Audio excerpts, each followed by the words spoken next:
thoya këtë gjë, nëse historikisht do marrim zgjedhjet apo çdo 4 vjeçar, zoti Ali Ahmeti dhe BDI-ja nëse i shikojmë ftohtë këto gjëra dhe kthjellët, kanë bërë nga një ndryshim. Për shembull, në po t'i ecim mbrapsh. Kush ishte e reja dhe fitoria e shqiptarëve në këto zgjedhje komunale?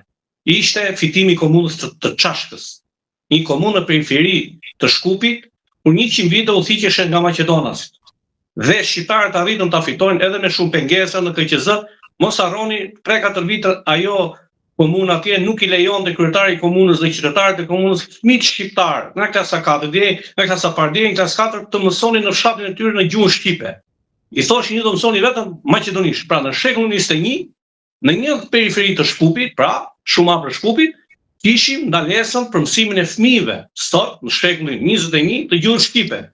Dhe kjo është e reja dhe e bukura, që Çashka u fitua nga një kandidat i Akit, i BDI-s, një djalë i ri i përgatitur shumë dhe i mbështetur nga rinia komplet. Para 4 viteve tjera, çfarë kishim në zgjedhjet? Nëse do të shikojmë kthjellë, hesim përsëri mbrapsh. Kishim të ren kryeministin shqiptar 3-4 muaj në Maqedoninë e Veriut. Për herë të parë, u votua një kryeminist shqiptar. Po para kryeministit shqiptar, çfarë kishim?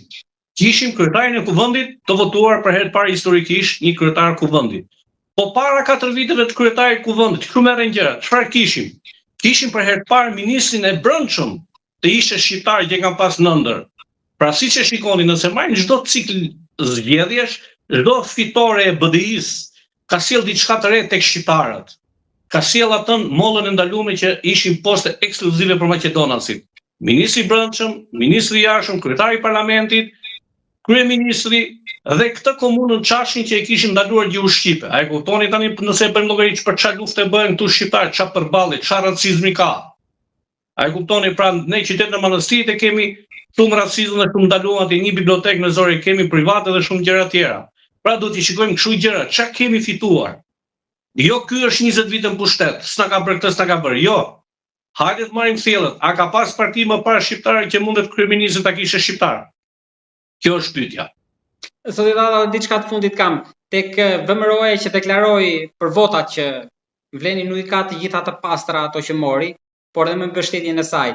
A është në këtë momente kjo deklaratë një gol për Vleni, pra një autogol i koalicionit të tyre, duke pas parasysh ndjeshmërinë të paktën të Brezit që kanë jetuar luftën? Nuk po flas për të ri.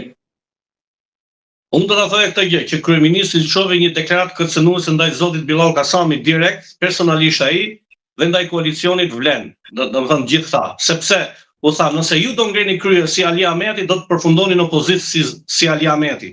Pra u bëri tamam thirrje kërcënuese, sepse tha, njerëzit që janë mosminjorës ne i godasim.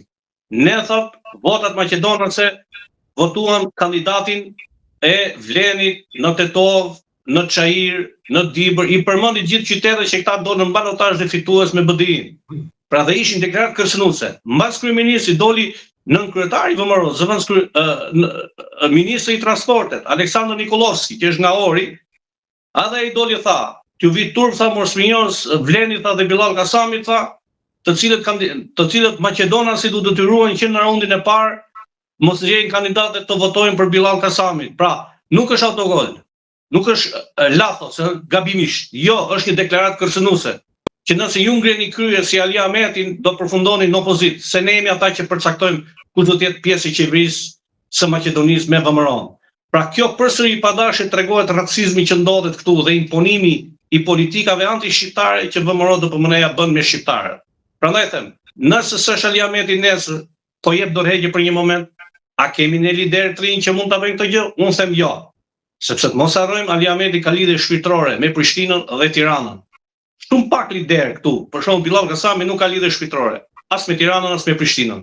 As zoti Zet Mexhiti nuk kanë lidhje shpirtërore me Tiranën dhe me Prishtinën. Ku e them këtë? Zoti Ali Ahmeti është njëri i lëvizjeve kombëtare, ilegale dhe legale. Atyre lëvizjeve të viteve 80-90 që i ka përgatitur Tirana. Pra duhet jemi pak, janë shumë sekrete shtetërore. Tirana nuk është aq e heshtur. Tirana vështron dhe bën matje dhe peshën.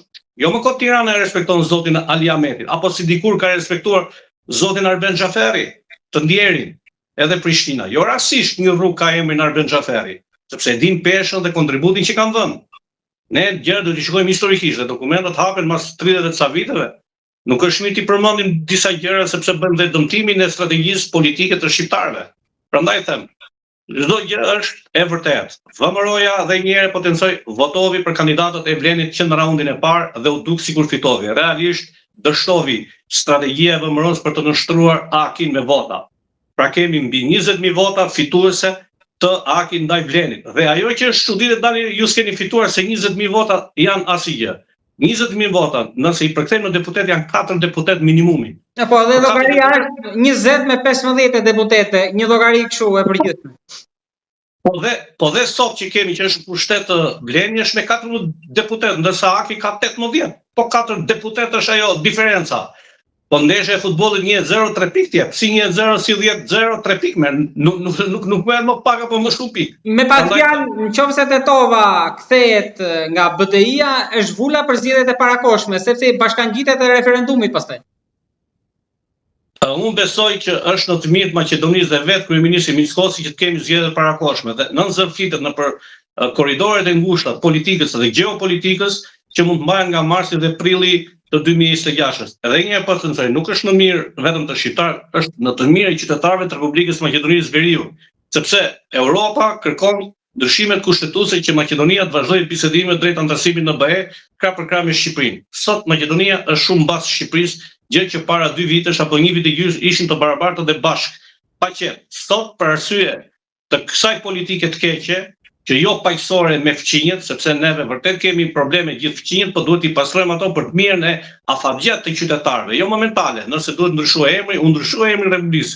Nëse duhen futur qytetarët kombësive të tjera në Kushtetutën e Republikës së Maqedonisë Veriut, duhen futur bullgarët apo dëgjon. Shqipëria ka pranuar 9 minoritete, gjë që është i vetmi vend në Ballkan që njeh 9 minoritete, dhe ne nuk të ka ardhur asnjë keq nga njoja qoftë romëve, qoftë egjiptasit, qoftë vlevëve, qoftë maqedonasve, qoftë bullgarëve, se grekët i kemi njohur moti. Pra, 9 pakisa kombëtare, ndërsa Maqedonia nuk njeh 9, që njihet si shtet multietnik, njeh vetëm më pak se Shqipëria, dhe Kosova që njihet si shtet multietnik, njeh më pak se Shqipëria.